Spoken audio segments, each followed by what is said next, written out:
بسم اللہ الرحمن الرحیم الحمدللہ رب العالمین والعاقبۃ للمتقین والصلاۃ والسلام علی خاتم الانبیاء والمرسلین وعلی آلہ واصحابہ اجمعین۔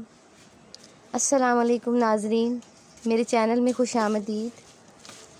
جی ہم بات کر رہے تھے انسان کی تعریف پہ کہ کچھ انسانوں نے اس کو معبود بنا دیا، کچھ نے اس کو عابد بنا دیا، کچھ کو اللہ کے چہیتے اور کچھ کو مغضوب اور دوزخی قرار دے دیا۔ پھر بات یہی نہیں رکی بلکہ اسے لے جا کر آگ، سورج، چاند، بتوں، پتھروں، جانوروں اور درختوں کے سامنے جھکا کر سجدہ ریز کیا اور اسے کائنات میں ذلیل ترین مخلوق قرار دے دیا۔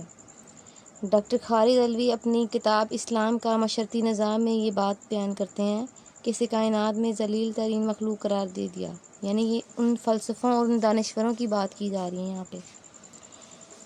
اس کے بعد اسلام میں انسان کی حقیقت کیا ہے؟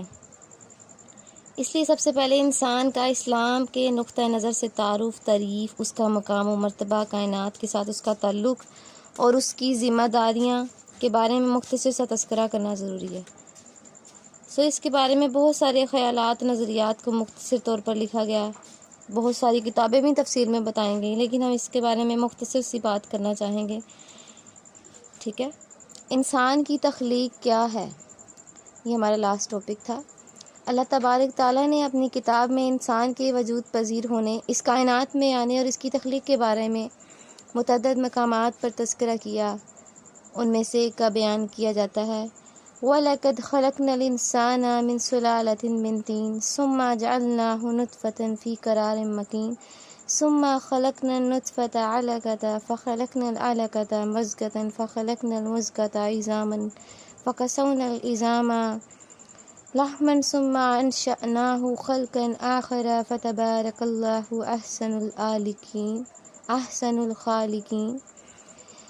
سورہ مومنین کی آیت نمبر 14 میں اللہ تعالیٰ بیان کرتے ہیں کہ ہم نے انسان کو مٹی کے سط سے بنایا، پھر اسے ایک محفوظ جگہ میں ٹپکی ہوئی بوند میں تبدیل کیا، پھر اس بوند کو لوتھڑے کی شکل دی، پھر اس لوتھڑے کو بوٹی بنا دیا، پھر بوٹی کی ہڈیاں بنائیں، پھر ہڈیوں پر گوشت چڑھایا، پھر اس سے ایک دوسری ہی مخلوق بنا کر کھڑا کیا۔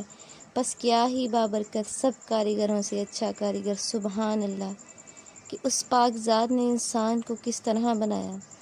انسان کی تخلیق کے بارے میں صاف بتا دیا کہ تمام انسان چاہے کسی بھی درجے، کسی بھی دور یا کسی بھی ملک و ملت کے ہوں، سب ایک ہی طریقے سے پیدا کیے گئے ہیں، یعنی ان کا تعلق چاہے عیسائی ہے، چاہے وہ مسلمان ہے، ہندو ہے، کسی بھی مذہب سے اس کا تعلق ہے، ان سب کو پیدا کرنے والی ذات صرف اللہ تعالیٰ ہے۔